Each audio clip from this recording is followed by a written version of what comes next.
Hello everybody, thank you very much for joining us today, and I'm absolutely delighted to be able to welcome you to this month's community forum devoted to the topic of sports. Thank you very much. Thanks a lot everyone. So I'm going to jump in with the first question about the Olympics because it's been on the news a lot, right? And I wanted to ask if you had had the chance to watch any of the events, and if you did, is there one that stands out as being like meaningful or memorable for you? The canoe cross, kayak cross. Very exciting. It's another thing, a learning moment. It was like new to the Olympics, and they drop from a height. 4 kayaks drop into the river, and it's not only a race to the finish, but they've also got to navigate the gates as well, while trying to navigate the river course and each other. And I just thought it was the most exciting thing I'd ever seen. My favourite one was the 1500 metres men final, hotly anticipated between 2 superstars, Josh Kerr and Ingebrigtsen. Everything was about the 2 of them. I have a special interest in it because my nephew trains with Josh Kerr in New Mexico, so obviously a Scottish athlete and British athlete. Everything was about him beating Ingebrigtsen, which he did. But they forgot about the other people in the race. So he finished second, but an American came through, won it. And it just shows that you can be that good and that special, but one moment in the Olympics, if you don't perform or worry about other people, then it can be taken away from you in a split of an eye. So, yeah. Since I grew up in Hong Kong, so of course the most magical moment was fencing, how we got the medal. And it was really especially great that my 2 boys witnessed that, because when I was growing up here, sports wasn't really, emphasized or encouraged. I would say, even outside of the school. So it was more academics back then. And back then we had an Olympian for sailing. She got a gold medal. That was quite a while ago. So that was my first witnessing Hong Kong athletes getting to the top international level. And then now we have more and more better training, better facilities locally, and a lot of support from everyone. So I think it's great for my kids to be able to witness that. So I have a question. One of the things about the Olympics too is like the constant breaking of records, right? Olympic records, world records, and all that. And the Olympic motto is faster, higher, stronger, together. Do you feel like this desire that we have to keep breaking the record, keep setting the bar higher and higher, is a positive thing? Or are there drawbacks to that kind of race to be competitive? To build on your point, I think, when it comes to pushing boundaries and going to the absolute limit, it's a double-edged sword. Because on one hand, yes, it does create a lot of pressure from athletes. You've already seen Simone Biles talk about this and how she actually dropped out because of the mental health issues that were affecting her performance. She just didn't feel like she could perform up to standard. There was a lot of pressure. And that's a lot on one person, especially if they're, the best of the best on a national level, but also on a global level. So I think, that's a lot to expect from one human being. But at the same time, I think the mentality of trying to do better, trying to push yourself just that little bit more is very important, I think, not just in the Olympics, but in sports in general. It's important to know that you can do this and then you can do more on top of what you've done before, as long as you keep on working and improving. So that mentality and the kind of motivation that it fosters is very important, and I think is quintessential to a lot of people who do sports or do any kind of training, to know that us as human beings, we can always go to the next level. We can take that next step and we can do that next PR. It doesn't have to be a world record, but I think it's very important to know that, if someone else can do it, you can definitely do it too. Maybe just to follow up on that question, so in your own activities in sports, do you set yourself goals? Not I'm anymore. doing this, I'm doing this, but I want to do more. With a lot of hard work and determination, you will achieve either your goals or you'll learn something in the process as well. And I think, with sports and with training, everything is about process actually. the end achievement is just, like some like numbers on paper actually. So that whole journey that you took to get there, and all that learning, all that time, and all that mental strain or that kind of like trouble that you took to get there, that's the actual reward in my opinion. It happens with all types of sports that I do, and I think that journey along the way is very, very rewarding. Well said, absolutely. Do you think it's important that every single person like engage in some sort of sports activity? Yes. Yeah. Absolutely. Tell us more about why. Yeah, I think it's really nice to put yourself forward in swimming, but in a range of sports at such a young age.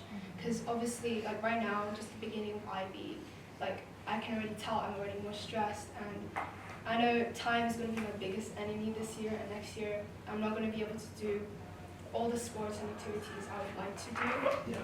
So I think starting from a really young age to do as much as you can is honestly the best. Carol, what are your sports that you like most?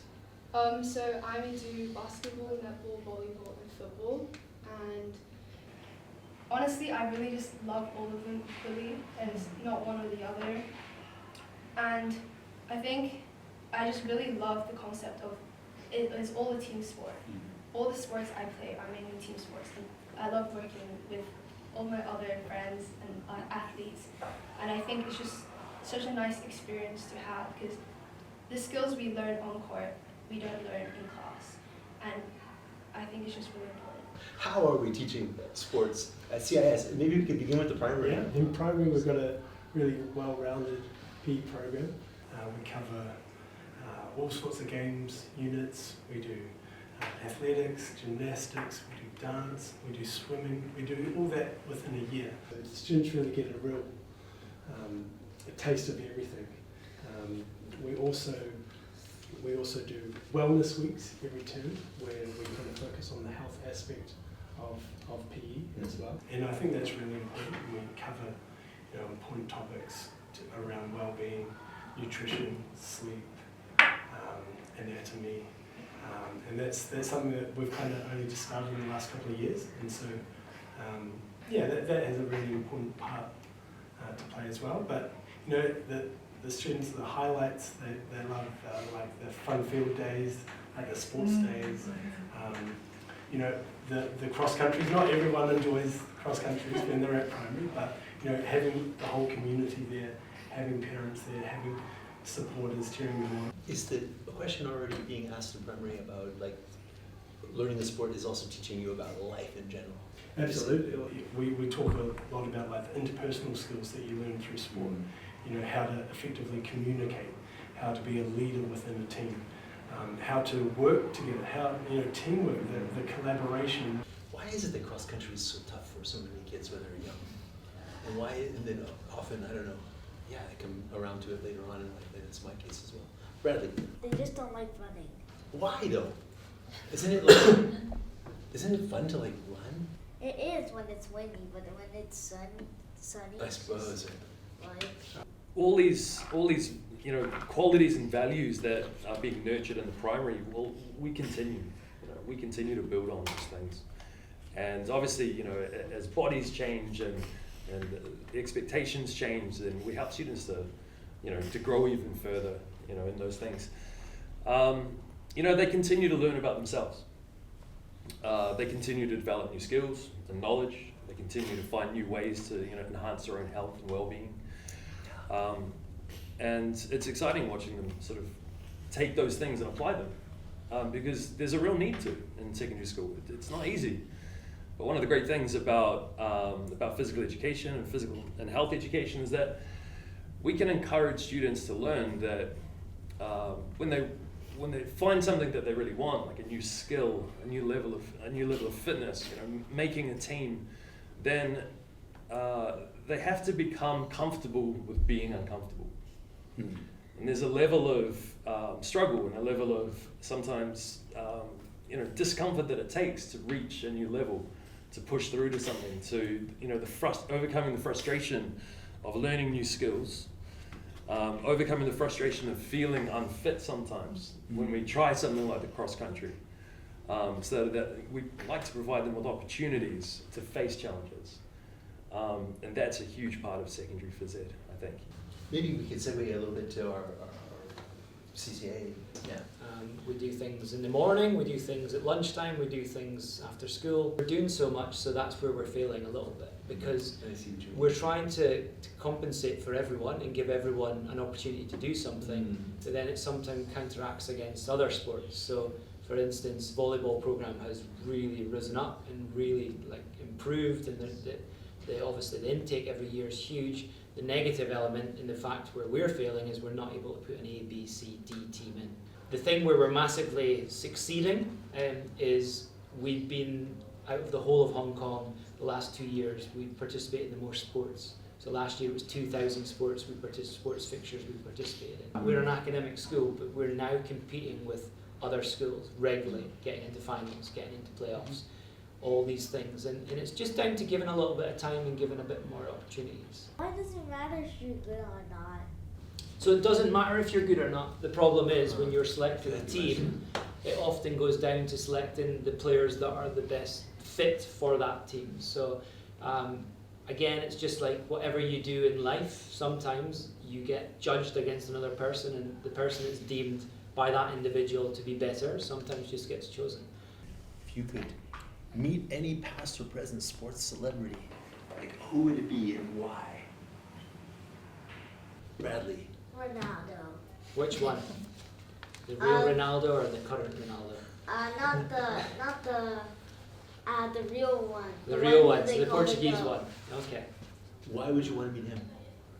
I also want to be a football player someday.